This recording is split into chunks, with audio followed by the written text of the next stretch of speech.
السلام علیکم ورحمۃ اللہ وبرکاتہ۔ دوستوں، آج کی اس ویڈیو میں ہم بات کریں گے ماں باپ کے حقوق پر۔ یہ موضوع ہے جس پر جتنا بھی کہا جائے کم ہے۔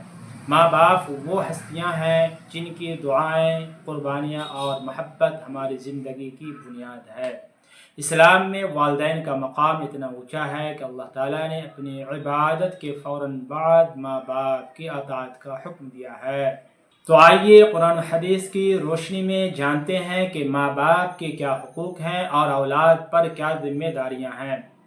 قرآن میں ماں باپ کا مقام اللہ تعالیٰ قرآن میں فرماتا ہے وَقَضَىٰ رَبُّكَ أَلَّا تَعْبُدُوا إِلَّا إِيَّاهُ وَبِالْوَالِدَيْنِ إِحْسَانًا۔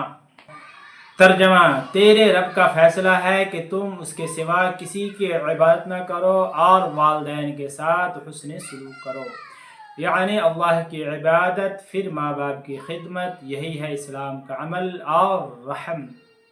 ماں باپ کا مقام۔ نبی صلی اللہ علیہ وسلم سے پوچھا گیا سب سے زیادہ حق دار کون ہے؟ آپ صلی اللہ علیہ وسلم نے فرمایا تمہاری ماں، پھر فرمایا تمہاری ماں، پھر فرمایا تمہاری ماں، پھر فرمایا تمہارا باپ۔ ماں نے تکلیف میں بچے کو جنا، دودھ پلایا، راتوں کو جاگی اور اولاد کی ہر ضرورت کا خیال رکھا، لہذا ماں کا حق سب سے زیادہ ہے۔ باپ کا مقام۔ باپ گھر کی چھت ہوتا ہے، وہ خود بھوکا رہتا ہے مگر بچوں کو کھلاتا ہے، محنت مزدوری کرتا ہے، پسینہ بہاتا ہے، لیکن کبھی شکوہ نہیں کرتا۔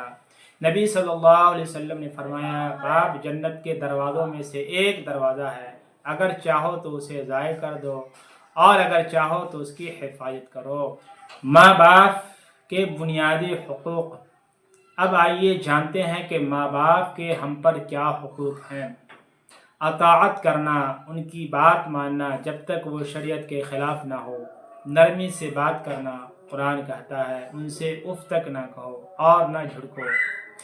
ان کی خدمت کرنا، ان کے بڑھاپے میں خدمت کرنا جنت کا ذریعہ ہے۔ ان کے لیے دعا کرنا۔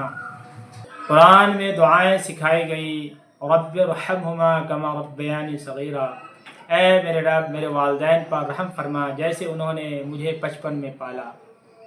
نافرمان اولاد کا انجام۔ نبی صلی اللہ علیہ وسلم نے فرمایا کیا میں تمہیں سب سے بڑا گناہ گار نہ بتا دوں؟ اللہ کے ساتھ شرک کرنا اور والدین کی نافرمانی کرنا۔ جو اولاد ماں باپ کو تکلیف دیتی ہیں، ان پر اونچی آواز میں بات کرتی ہیں، اللہ تعالیٰ دنیا میں بھی انہیں ذلیل کرتا ہے اور آخرت میں بھی حساب سخت ہوتا ہے۔ ماں باپ کے بعد بھی ان کے حقوق۔ اگر والدین دنیا سے جا چکے ہیں تب بھی ان کے حقوق باقی ہیں۔ ان کے لیے دعا کرنا، ان کے رشتہ داروں سے حسن سلوک، ان کی وصیت پر عمل کرنا، ان کے ذمے اگر کوئی قرض ہو تو ادا کرنا، یہ سب نیکیوں میں شمار ہوگا۔ پیارے دوستوں، اگر جنت چاہتے ہو تو ماں باپ کو خوش رکھو، ان کی خدمت کرو، ان کی دعا لو۔ نبی صلی اللہ علیہ وسلم نے فرمایا والد کی رضا میں اللہ کی رضا ہے اور والد کی ناراضگی میں اللہ کی ناراضگی ہے۔ تو آج ہی اپنے والدین سے پیار کا اظہار کریں، انہیں گلے لگائیں، ان کے لیے دعا کریں۔ اگر ویڈیو پسند آئی ہو تو لائک کریں، کمنٹ کریں اور چینل کو سبسکرائب کرنا نہ بھولیں۔ جزاکم اللہ خیرا، والسلام علیکم ورحمۃ اللہ وبرکاتہ۔